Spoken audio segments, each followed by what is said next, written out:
Wardha Yavatmal Nanded railway प्रकल्पात अवैध गौण खनिज उत्खननाचा मोठा घोटाळा समोर येत असल्याचा आरोप करण्यात आला आहे। सामाजिक कार्यकर्ते अमोल कोमावार यांनी तब्बल 500 कोटींचं उत्खनन झाल्याचा दावा करत संपूर्ण प्रकरणाची सखोल चौकशी करावी अशी मागणी केली आहे। विधानसभा उपाध्यक्ष अण्णा बनसोडे यांच्या आदेशानुसार सुरू असलेल्या ETS मोजणी दरम्यान धक्कादायक बाबी समोर आल्या आहेत। कळंब तालुक्यात सुमारे 23 कोटी तर यवतमाळ तालुक्यात तब्बल 62 कोटी रुपयांचं अवैध उत्खनन झाल्याचं अहवालात नमूद करण्यात आलंय।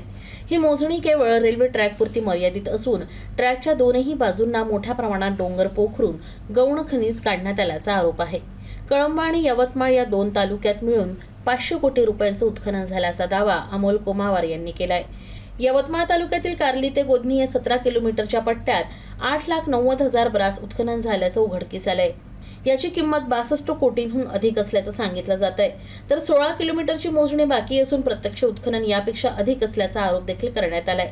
या संदर्भात 2020 पासून सातत्यानं तक्रारी करण्यात आल्या, मात्र प्रशासनानं कोणतीही ठोस कारवाई केली नसल्याची टीका करण्यात आली आहे। या प्रकरणात महसूल विभागातील संबंधित अधिकारी जबाबदार असून त्यांच्यावर निलंबनाची कारवाई करण्याची मागणी करण्यात आली आहे। याशिवाय तक्रार खोटी ठरल्यास माझ्यावर फौजदारी गुन्हा दाखल करा असं खुलं आव्हान देखील अमोल कोमावार यांनी सरकारला दिलंय।